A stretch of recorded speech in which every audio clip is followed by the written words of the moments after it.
y'all, I'm Alex. Today I'm going to go over 3 different things that you can do if you miss a roundhouse kick in sparring. Now let's get started.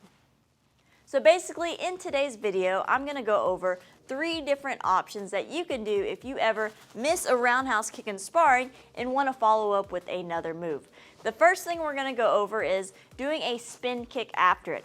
I have personally had a little bit of success with this, so just make sure that you are, 1, completely comfortable with throwing a spinning kick, and 2, kind of practice this a little bit. That way you have a nice, smooth transition after a missed roundhouse kick into a spinning kick. So for example, if you throw that roundhouse kick, you miss, they move back, you follow up with a spin kick, whether it's a back kick, you can do like a roundhouse kick into a spinning hook kick if they're still moving back, tornado kick, just follow up with a spin kick. It'll kind of help you gain a little bit of distance, and then sometimes, a lot of times when you miss a roundhouse kick, they're going to be trying to slide back and throwing a counter. It's also a good way to set up that spin kick as well. So practice that. First, I do recommend practicing on targets with a partner first, get comfortable, then during your training, during sparring, add it in and see how it feels.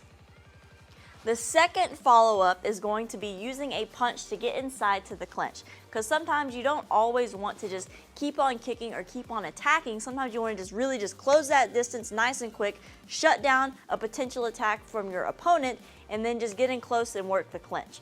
So for this is how this one's going to work. You're going to do that roundhouse kick. This is how we're going to practice it. Roundhouse kick, miss, slide in with a backhand punch, and then go into your clinch.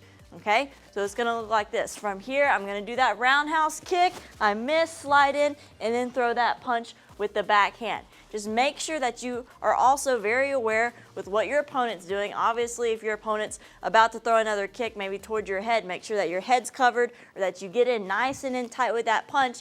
The key for this one is just making sure that you're getting in past your opponent's kick or their attack.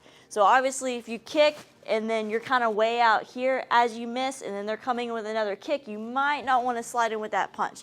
So like with all of these tips that I'm going to be giving you, make sure that it works for this scenario. So just make sure you practice this in sparring, just back leg roundhouse kick, and then slide in and then throw that punch. Get inside. This is a great way to get inside and work that clinch. And last, this is one of my personal favorites, is doing a defensive or a jumping front leg cut kick after a missed kick.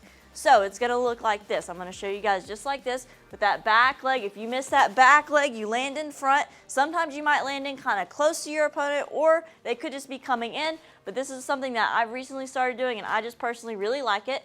Back leg roundhouse kick, land, jumping cut kick. It's a great way to not only kind of separate the space between you and your opponent, but also it kind of helps you not get scored on as well, because if you're jumping and you're throwing out that front leg cut kick, it's going to be really hard for them to score on you, and you may have some luck and actually hit them and score yourself. So from here, roundhouse, land, jumping cut kick. All right, you can also do it going just a little bit back as well. So from here, roundhouse, land, go back with it, or you just do it in place. If you're here, boom, and then hit.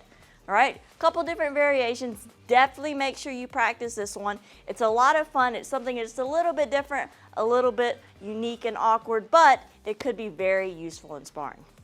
I hope you all enjoyed this video. Make sure to let me know what else you want to see in the comments down below. Also, don't forget to subscribe, like us on Facebook, follow me on Instagram, and if you guys want to train with me one-on-one, visit alexwongtkd.com for more details. Thank you all for watching the video. I'll see you guys later.